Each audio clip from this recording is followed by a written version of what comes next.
few years ago, we had several suicides within 8 months, and as a counselor, I was really looking at the school and to seeing where are students falling through the cracks. And so I was looking, and what I really started noticing was there were 5 categories of students that were falling through the cracks. And we would do different things within the school to try to reach out to them, but it just wasn't effective. We weren't reaching them as effectively as I thought we could be. And so one area was new students coming into the school anytime during the school year besides the beginning of each semester. Also, when students are hospitalized or students are out because of an extended illness for 5 or more days. Also, if students lose a loved one, a lot of times they have to miss school to go attend the funeral and to be with their families and that type of thing. And then also, we knew at Green Mountain, we knew what death of a student did to a school and how it impacted, and it affects students and staff and the entire community.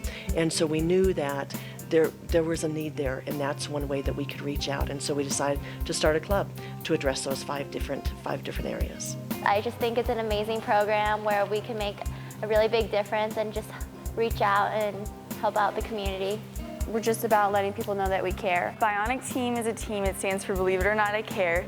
And we're just a team to help reach out to the kids at Green Mountain and show them that we do care about them.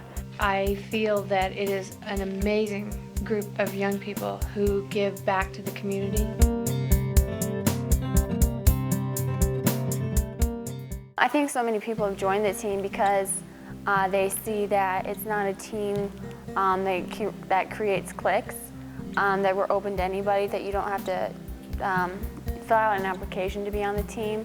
They've heard about all the things that we've done, and it's a team that actually reaches out to the community and out to the school, and they see that we're just about letting people know that we care. Basically, when Bionic first started, I was a sophomore in high school, and when it first started, I saw the posters everywhere, and you're kind of intrigued with this team that's called Believe It or Not, I Care, and nothing like that has ever been at Green Mountain or any school that I've been to, middle school or elementary school.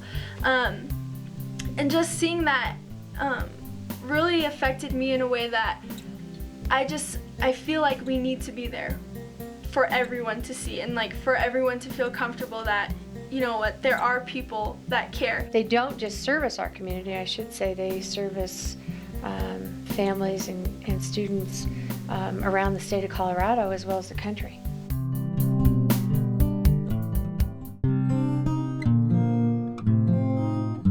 We're split into 5 teams. Like, there's the new student team, and we help the new students at our school feel more welcome. We give them a little student survival kit, and it's like a pencil and a candy bar and a planner. And then every month we have a new student lunch, and we just like try and befriend them and welcome them into our school. My role in Bionic is I'm the leader for the new student team, and that's where we send out invitations and survival kits to new students that come in every month, and we'll host new student lunches every month, and just to get to know them, make them feel more welcome.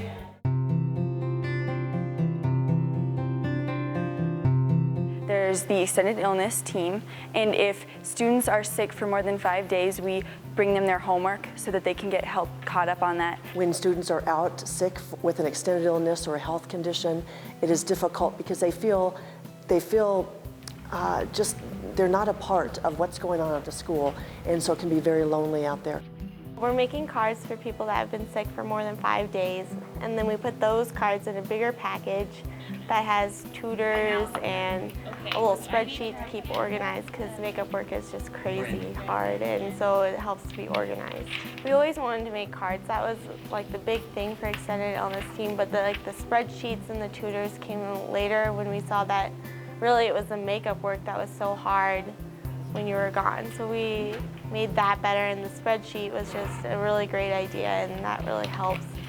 First, we find out like kids, if they've been sick 5 consecutive days in a row or longer, then we'll find that out from Miss Austin, and we have like these pre-made cards and envelopes that we on the front we'd like write "Get well soon" and kind of decorate it a little bit, and then on the side we'd write a little message like, "We heard you're feeling a little under the weather.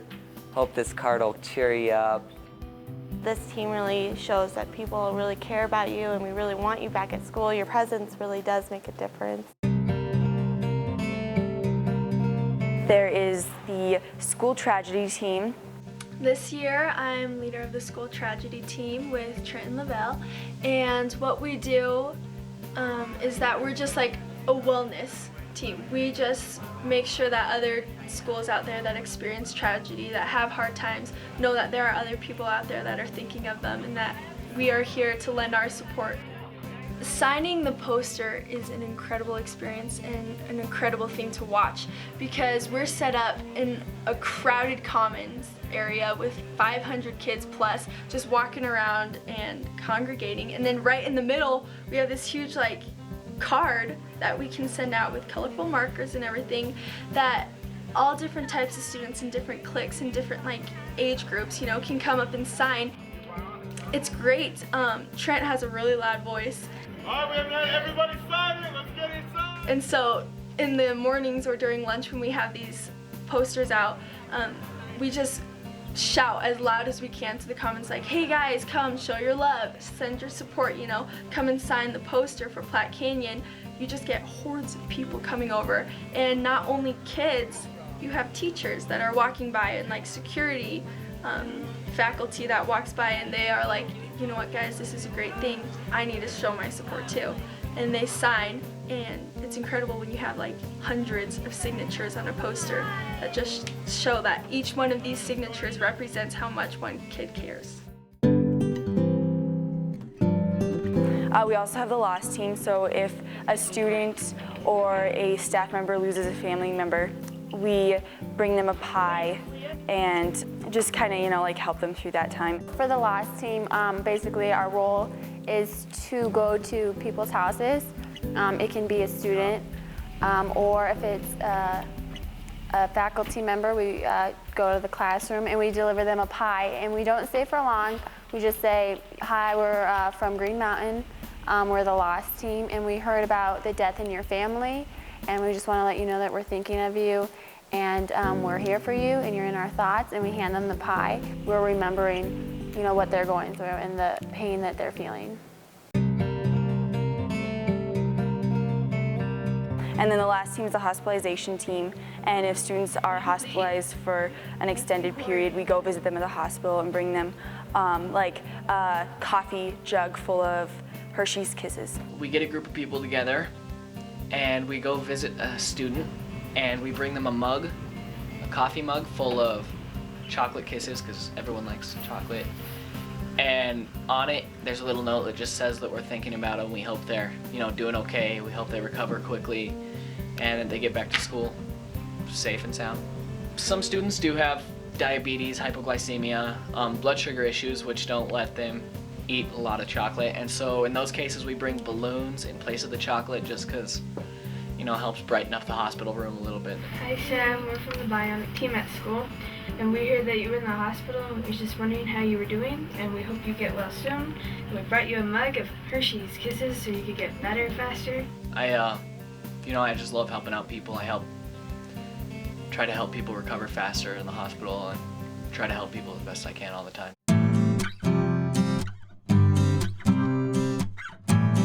We have these great little referral boxes, and they're just small and really simple. And what we do with these is they're in every single department meeting room. Like we have one in the English and the social studies, you know. And since the teachers are the closest to the students, they see the students every day. They know what's affecting if someone has lost a member in their family, or if someone's been sick for so long and they need help on their homework, you know. Anything like that, the teachers can fill out these little Bionic referral cards, and these are how we get the majority of our referrals. Growing from two members of the club to 180 plus, it shows that there is kids out there that really do care. And we reach out to the community, not only with the 5 teams, but we do community, we do a fundraiser that involves the community, like whether we help out other clubs with trash pickup, or we do, we wash cars, and We were mentioning Lakewood Sentinel and just getting the media and the publicity to show that teenagers care. I think not only are those 180 kids making a difference, but it just shows that if those kids are out there having the will to change things, that there are other kids out there that are willing to do the same.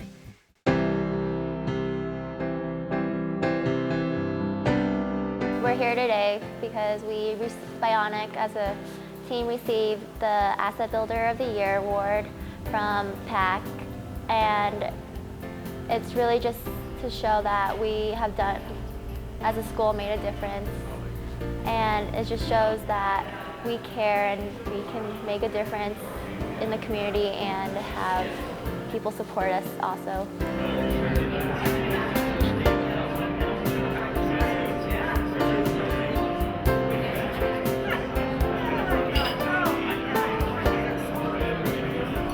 Great pleasure that I present to Green Mountain High School, and in particular their leader, Sandy Austin, the Asset Builder Award for the Bionic team.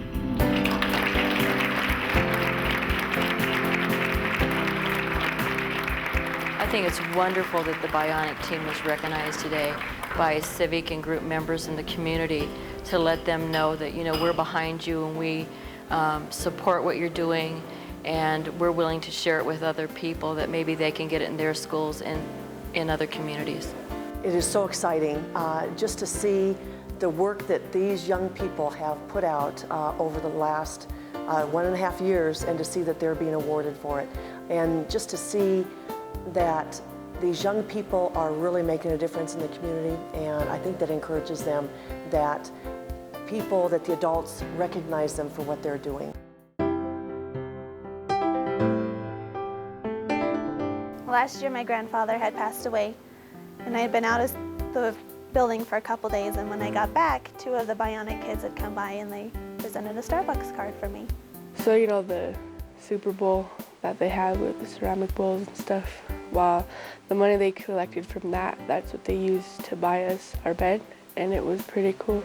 I think it's pretty amazing to see these young ones who can reach out to someone they might not know and offer them that kind of comfort. I don't really know how they found out about my grandma, but it was really nice that they actually did something about it instead of just saying that they're sorry and stuff, so it was really nice. I was shocked when I opened the door that there was such a group of people. I was expecting 1 or 2 people. I didn't know what to expect. And there was a bunch of wonderful people that came to the door. I'll bet you there was 6 or 8 in the group, and they were so kind in their comments and so nice about everything and so sincere that I was moved to tears. They know that they're doing it, like they put up their spare time to help other people. My mother did pass away last May, and once again, Miss Austin and the Bionic students came out, and reached out to me to help me through, a time of real sorrow. And certainly when I came on board, right away, the first group I heard from and received a gift when I was still at my other school was from the Bionic team. And so it made me feel welcome. As far as how students on the Bionic team have been impacted by the outreaches, what was really exciting for me to hear was last spring, one of the students who's now in college, she said, "Miss Austin, one thing that I learned from the Bionic team is how to reach out to someone else when they're hurting." And she said that a girl on her floor in the dorm had lost a loved one, and she said, everyone is thinking, what do we do? I don't know what to do.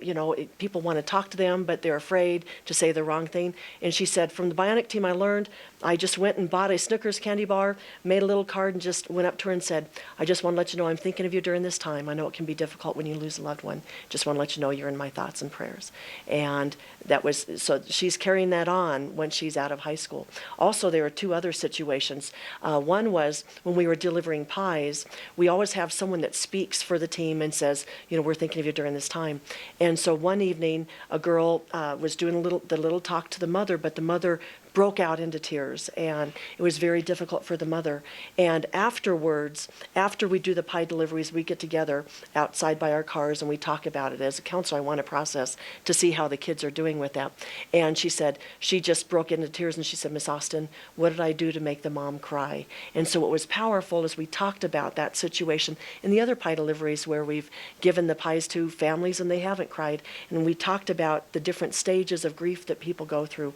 And so what was really exciting was the next time we did a pie delivery, she was the first one that said, Miss Austin, can I do the speech again? So I could tell that she was able to work through that process. And then another situation was when I had gone to another high school that had experienced the death of a student. And two of our students and I went, and we went to the school, delivered the poster, came back out. I asked them how it was. And the students, it was a very different type of school than ours as far as the ethnic balance in the school. And the students both said, they basically said that they were kind of scared as they were going through the halls and everything, and they saw these students. They didn't want to look at them the wrong way because they may think that they were challenging them. And then what happened is they said they just felt very uncomfortable in that school. And those students said, Miss Austin, I wonder how many students feel that way when they're new to our school. And they said, through the Bionic team, we can help those students feel more comfortable and more accepted in our school.